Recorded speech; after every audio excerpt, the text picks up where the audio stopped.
नमस्कार, माझं नाव सुरेश ज्ञानबा खांबलकर, गाव बोरी बुद्रुक, तालुका जिल्हा वाशिम येथील एक छोटासा कास्तकार आहे. आणि मी माझ्या शेतामध्ये 3 वर्षापासून शून्य मशागत तंत्राचा अवलंब करून माझ्या शेतामध्ये मी पिकं घेतली आहेत. अशा प्रकारचे मी 6 पिकं घेतले आणि 7व्या पिकासाठी माझी जमीन सज्ज आहे. शून्य मशागत तंत्राचा उपयोग केल्यामुळे माझा वेळ वाचला, माझा पैसा वाचला.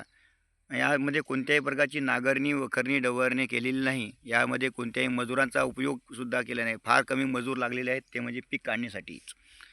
आणि फवारण्यासुद्धा कमी लागलेल्या आहेत. याचं कारण म्हणजे मी जमीन न हलवल्यामुळं या जमिनीतले जे सूक्ष्मजीव आहेत, हे सूक्ष्मजीव जशा तसेच राहिले. त्याच्यामुळे उलट त्यांचा प्रसार वाढला. प्रसार वाढल्यामुळं जमीन माझी नरम भुसभुशीत राहिली आणि पाणी टिकवून ठेवण्याची क्षमतासुद्धा माझ्या जमिनीची वाढलेली आहे.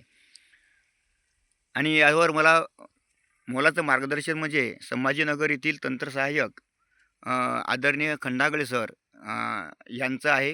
आणि ते फोनद्वारे, व्हॉट्सअपद्वारे मला खूप काही वेळोवेळी मार्गदर्शन करतात आणि त्यांच्या मार्गदर्शनानुसारच मी पुढील वाटचाल करत आहे.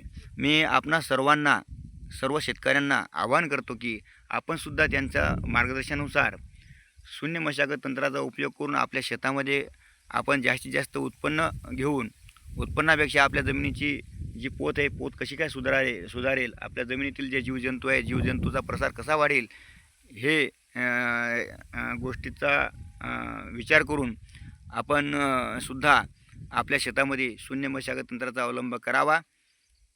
मी गेल्या 3 वर्षापासून आदरणीय खंडागळे सर यांचा सल्ला ऐकला आणि आज माझ्या शेतामध्ये मी माझ्या जमिनीचा सेंद्रिय कर्ब, पीएच सुद्धा वाढवला आहे, सामूसुद्धा टिकून ठेवलेला आहे.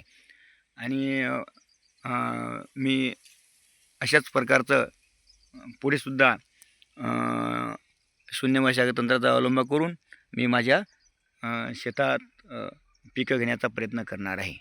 धन्यवाद. नमस्कार.